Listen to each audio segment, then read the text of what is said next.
A cold chamomile cup, an empty granola wrapper, and a letter. That morning, three objects defined Wilfred Dawson's crumbling world. But it was the letter Lucia Albright read first, her fingers trembling not for the job it resigned him from, but for the life it resigned him from. What if everything you believe is a lie? For Lucia, this was her awakening. It wasn't a shouted confession or a shattering vase that ended things. Just 12 crisp lines signed. That's what finally froze Lucia, a woman who'd perfected denial since Caleb Stone slithered into their lives. Caleb. If arrogance wore a designer stubble and bragged about its digital detoxes, it was Caleb. Lucia called him present, said he made her feel seen. Wilfred, an architect by trade, felt too busy paying the mortgage to be poetic. Ready to learn the shocking truth? Lucia claimed Caleb was a friend, just needing a temporary crash pad. Yet Wilfred heard his laugh echoing from their bedroom at 11 p.m. while he was on the couch. Caleb's hoodie draped Lucia's side of the bed, and Wilfred's name, Will, became Wilfred in that clipped, cruel tone that always preceded an unkindness. He watched, collected fragments, waiting. Stop. Read this before you go any further. The moment struck on a Saturday. Wilfred, 38, heavy-eyed in his worn robe, entered the kitchen. Lucia, 37, blonde hair swinging, danced barefoot, earbuds in. She didn't see him, but Caleb, 32, did. Shirtless, smug, he held the Love You More mug Wilfred bought Lucia for their anniversary. Caleb winked. My hands were shaking when I saw it. Wilfred walked back upstairs. The resignation letter, typed with cold precision, wasn't just for his job. It was his severance from being Lucia's fallback plan. He left it beside her tea. Her footsteps down the hall weren't hurried, but light, almost casual. She picked up the granola wrapper, then the letter. Wilfred, unseen from the hall, watched her smile drop like a guillotine. Her lips parted, eyes scanning. She didn't crumble, just blinked, walked back upstairs. This changed my life in 30 days. 10 minutes later, a tap at the bathroom door. Wilfred, can we talk? Her voice, sugar-dipped panic, betrayed the realization that her safety net had just walked away. Wilfred didn't answer. He knew the script. Forced nostalgia, empty compliments, desperate kisses. That evening, lasagna, candles, his favorite beer. Caleb was gone. Wilfred didn't sit. You don't have to do this, Lucia pleaded, mascara smudged. He doesn't matter. It was a phase like a bad haircut. Wilfred, usually quiet, spoke calmly. You picked him every day for months. You just never thought I'd leave. She cried, performing for an empty stage. Wilfred had already left, the day she called him predictable in front of Caleb. He packed 2 bags, left the untouched lasagna, and drove to a roadside motel. That night, 9 calls. He answered 0. What if the silence is louder than any scream? The motel offered flickering lights and thin towels. More importantly, it offered silence. No Caleb's laughter, no Lucia's pacing, just stale air and a hard mattress that didn't smell of betrayal. He thought she'd get the message, the letter, the silence, the walking out. 95% of people miss this simple trick for finding peace.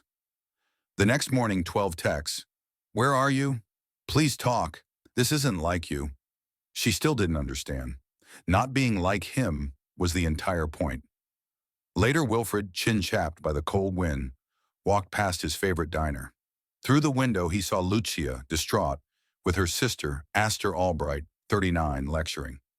Lucia looked like someone who'd bet everything on the wrong horse. Astor, all sharp angles and no-nonsense Bob, offered no sympathy. Good. Then an email from Caleb. No subject, just, you're really doing this, huh? Wilfred stared, then closed his laptop. Caleb followed up. Wilfred was damaging Lucia's mental space.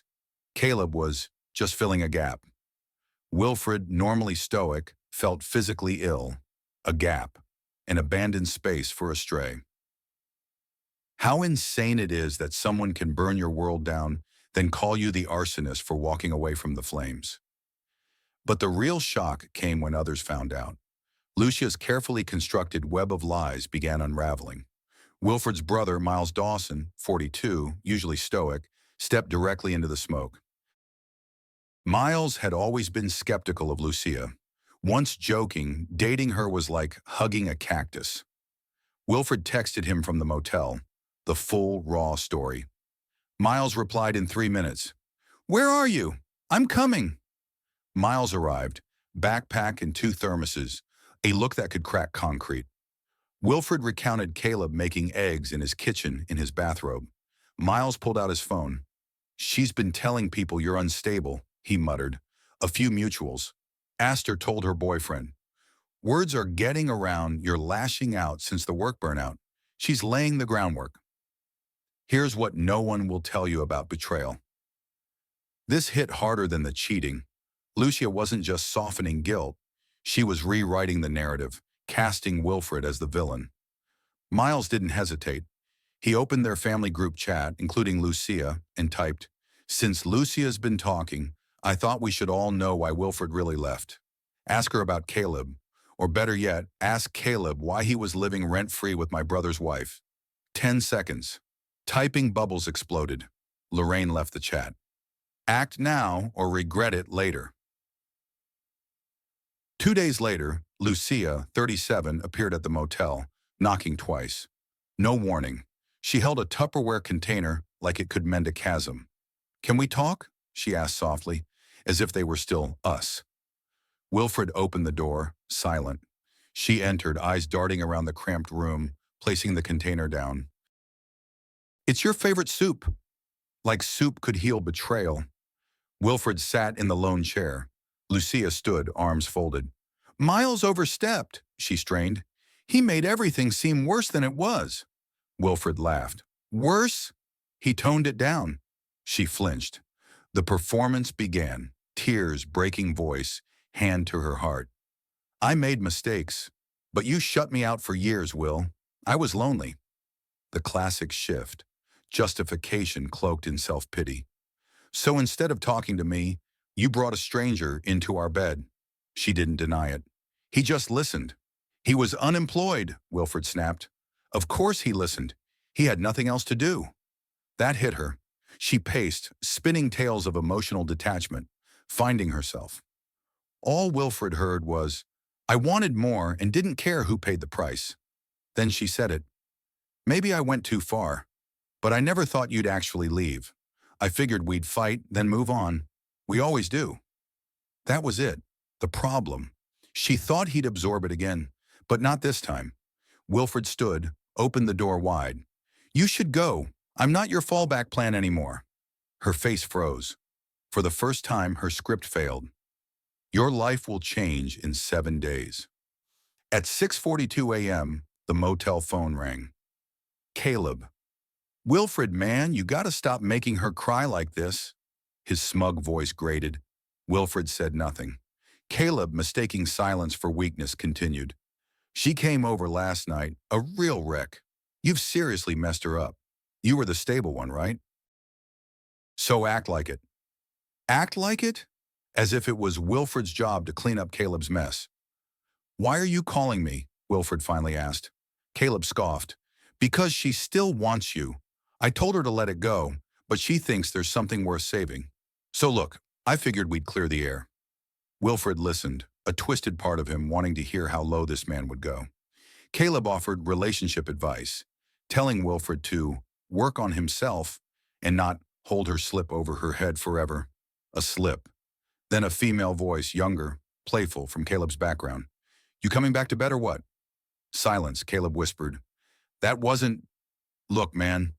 Wilfred laughed. A full, genuine laugh. Of course, Caleb, 32, had a backup. "What I'm about to show you is banned in 12 countries. Tell Lucia thanks for the soup," Wilfred said, "and tell your new friend I hope she's not allergic to betrayal." He hung up. No sadness, no anger, just freedom. Caleb wasn't a rival. He was a mirror reflecting Lucia's own shallowness.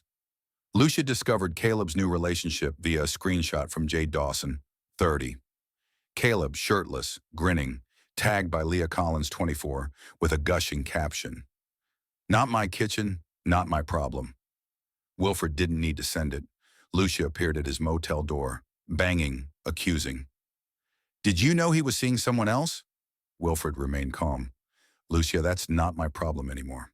She dropped onto the bed, trembling. He told me he loved me. You were always the one who stayed. Wilfred nodded. That was the problem. She buried her face, real tears now. I messed everything up, didn't I? Wilfred said nothing. He didn't need to. Her world had cracked, not because he failed to hold it together, but because she chose someone who never intended to stay. He wasn't unraveling. She was. Why failure is the key to success. A week later, Lucia 37 returned. No makeup, no performance, just quiet eyes and a shaky smile. She sat, testing her power in the room. She had none. I'm going to stay with Astor for a while, she said. I think I need help figuring out who I am when I'm not ruining people's lives. For once, sincerity. Wilfred nodded. That sounds like a good idea. She looked at her hands. I don't expect forgiveness, Will, but I hope one day you won't hate me. He didn't. Not anymore. No bitterness, just release. When she left, she didn't hug him. She just walked out. For real. Wilfred watched until she disappeared. Then he started packing. Not running from the past, but moving towards a future. 2 months later, Wilfred, 38, moved to a lake house, started a nonprofit job, and rediscovered drawing. Miles built his new desk. Jade sent memes. Wilfred kept the letter, not as a reminder of an end, but as the beginning of everything. When the morning light hit the water, he felt peace. Not angry, not broken, free. Finally himself.